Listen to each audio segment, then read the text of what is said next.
Hello everyone, good morning, welcome back to my channel. আমি অনিতা চলে এসেছি আবার একটা ব্লগ নিয়ে। তো কী বলবো, একটু মনটা খারাপ। আজ কেরালাতে আমার লাস্ট দিন। আর কিছু ঘন্টার পরে আমি আবার পাড়ি দেবো আমার বাড়ির উদ্দেশ্যে, আমার গ্রামের উদ্দেশ্যে, পশ্চিমবঙ্গের উদ্দেশ্যে। কী করবো, সারা জীবন তো এক জায়গায় থাকা যায় না, ভবঘুরের মতনই ঘুরে কাটাতে হবে। আর আমি জাস্ট সকালবেলায় উঠেছি, চুল টুল কিচ্ছু করিনি, ব্রাশও করিনি, জাস্ট ইন্ট্রোটা দিয়ে নিচ্ছি আর টুকটুক করে এখানকার এটা শেয়ার করবো। মোটামুটি বলতে গেল 1 বছর, ওই 11 মাস টু 1 বছরে এই জায়গাটা সত্যি খুব ভালো লেগেছে। সরি, ফোন চলে এসেছিলো, তাই জন্য আর করতে হয়নি। আর সব থেকে আমার খুব ভালো লাগতো এখানে পাশের বাড়িতে ময়ূর এসে বসতো, প্রত্যেক দিন ময়ূর এসে বসতো, আর এখনও বসে আছে আর ডাকছে, যেটা মানে খুব মিস করবো বাড়ি চলে গেলে। আমি একটু মানে কি বলবো, প্রকৃতি লাভার, একটু গাছপালায় পাখি এসব দেখলে মন এমনি খুশি খুশি থাকে। আর আমার স্বাদের বাগানটাকেও আমি ছেড়ে দিয়ে যাবো, জানি না কে কী করবে, কী অবস্থায় থাকবে আমার বাগানটা, কোনো কিচ্ছু আমি জানি। ওই যে বাড়িতে এখনো বসে আছে ময়ূরটা, দেখতে পাচ্ছ ডাক ছাড়ছে কিরকম।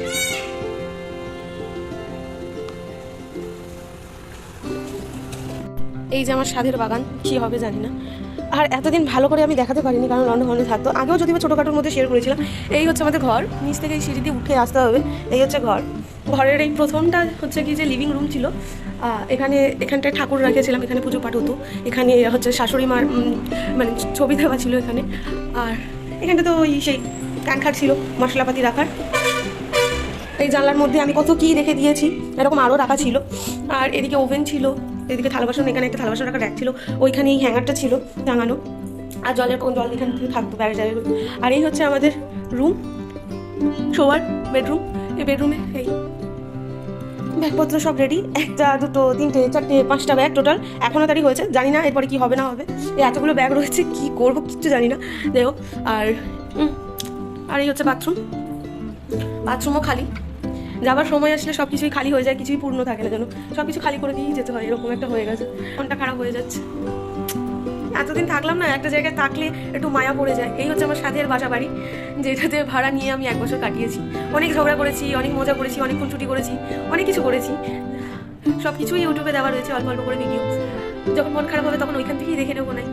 আর তোমাদের সাথেও আমি শেয়ার করে দিলাম, তোমরাও দেখো। চলো, এখন অনেক কাজ আছে, বেশি করে লাভ নেই। আমাদের খাবার টাবার সব বানিয়ে নিতে হবে। খাবার মানে ট্রেনে ট্রাভেল করার জন্য খাবার আমরা এখান থেকে কিছুটা বানিয়ে নিচ্ছি। ওই রাতের জন্য মাংস কষা করে নেবো, লুচি থাকবে আর আলু ভাজা থাকবে। ওই লুচি আলু ভাজা হচ্ছে কি যে কালকে সকালবেলায় খাবো, প্লাস আজ রাতের বেলায় লুচি আর ওই মাংস কষা দিয়ে খেয়ে নেবো। তো এখন আমি টুকটুক করে তোমার হচ্ছে রসুন টসুনগুলো ছাড়িয়ে নিই, আর আলুগুলো এগুলো ছাড়িয়ে রেডি করি, ময়দাটা মাখি। বহুত কাজ আছে, বুকে লাভ নেই, বাসি মুখি কাজ করা শুরু করে দিতে হবে, এরকম একটা অবস্থা। না, ব্রাশটা আমি করে নিয়ে ওষুধ আছে, ওষুধ খাওয়া খেয়ে দিই, কাজে বসে। আর এটা হচ্ছে টুনটুনি, আমি অনেকদিন বাদেই টুনটুনিটাকে বেঁধেছি, টুকুর টুকুর নড়েছে। যাই হোক, বাই, পরে দেখা হচ্ছে। এই যে এখানে আলু ভাজা দিচ্ছে, আর এখানে আলু ভাজা দিয়েছে, আর এখানে হ্যাক দিয়েছি, লুচি করা হয়ে গেছে। এত লুচি সব যাবে না, কিছুটা এখনো খাওয়া হবে, কারণ সকালের খাওয়া দাওয়া করা হয়নি। তো এই যে লুচি রয়েছে, এগুলো খাওয়া দাওয়া হবে, আর ওগুলোকে প্যাকিং করে নেওয়া হবে। আর এই যে এক কৌটো চিপসের প্যাকেট। এদিকটা মাংস রেডি হয়ে গেছে একদম, আর ভাতটাও করে নিয়েছি, কারণ দুপুরে খেতে হবে ভাত। আর মাংস মোটামুটি রেডি। এখানে দেখে যতটুকু মনে হচ্ছে, রান্না করার সময় আমার প্রচণ্ড আরে ফেটে গেছিলো, কারণ এইটুকু করার মধ্যে পুরো মাংসটা ধরানো ইম্পসিবল ব্যাপার ছিল। খুব আস্তে আস্তে করে কষিয়েছি। চলো, খাওয়া দাওয়া হয়ে গেছে, গাড়িও এসে গেছে, মালপত্র সব একে একে লোড হবে। সব খালি। 1 বছর আগে যখন এসেছিলাম এই ঘরটি পূর্ণ করেছিলাম, এখন যাচ্ছি সব খালি করে। এই জীবন। 4টে ব্যাগ হয়ে গেছে, লাস্ট আরেকটা ব্যাগ যাচ্ছে, 5 নম্বর ব্যাগ। তারপরে এখানে রয়েছে এই ওভেন, জলের ব্যারেল, আর এটা আমাদের খাবার ব্যাগ, এটা মেসে যাবে, আর এই চেয়ারটা মেসে যাবে। বাদ বাকি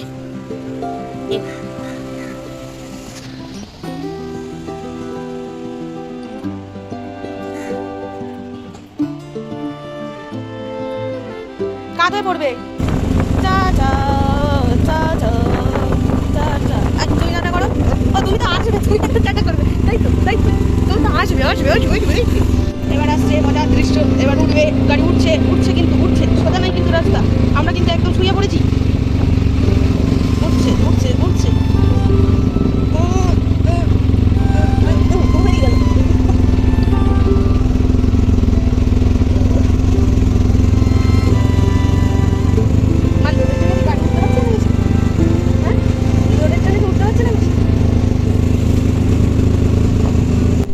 বাবারে অনেকক্ষণ উঁচু নিচু করে অনেকটা রাস্তা আমরা পার করে ফেলেছি। আর একটুখানি গেলেই পরে স্টেশন। আর স্টেশনে এসেই পরেই প্রথম কাজ হয়েছিল আমাদের একজন কুলি নেওয়া। সে অনেক খেঁচাখেচি করে নিতে হয়েছে, এক দাম বলেছিল, অনেক কষ্ট করে তাকে 300 টাকায় রাজি করেছি। কারণ পার্সোনালি আমি তো কোনো ভারী ব্যাগ তুলতেই পারবো না, আর ব্যাগ ছিল অনেক কটাই, তাই জন্য কুলি নেওয়া হয়েছিল। আর ও গেছিলো ক্যাশ আনতে। তারপরে আমরা 4 নম্বর প্ল্যাটফর্মে চলে যাই, কিন্তু ট্রেন অ্যানাউন্সমেন্ট করা সত্ত্বেও প্ল্যাটফর্মে দেয়নি। 1.5 ঘন্টা বাদে ট্রেন দিয়েছিল, মানে 5টায় ছাড়ার কথা, সেটা 6:30টায় ছেড়েছিল। আমরা এখন ত্রিবন্ধমকে টাটা করে দিচ্ছি, মানে আমি করে দিচ্ছি পার্সোনালি, ও তো আবার রিটার্ন আসবে। যাই হোক, এই 1 বছরে অনেক মিষ্টি স্মৃতিগুলো আমি জড়ো করে নিয়ে আমার দেশে আমি ফিরে যাচ্ছি। জানি না আবার কবে আমি এখানে আসতে পারবো, আদতেও আসতে পারবো কি না, কিন্তু স্মৃতিগুলো আজীবন রয়ে যাবে এই ভিডিওর মাধ্যমে। যাই হোক, আর কি বলবো, একটা জিনিস আমি খুব মানি, যেটা হচ্ছে স্বামী যেখানেই থাকে সেখানে নুন ভাত খাও, যাই খাও না কেন, অনেক শান্তিতে থাকবে। বলার অতি অবশ্যই একটি কারণ আছে, সেটা না হোক জানলে তোমরা। এই যে আমরা স্টেশনকে বাই বাই করে দিলাম, আর রিয়াকশন দেখার একজন চলে যেতে আর আসতে পারবো না।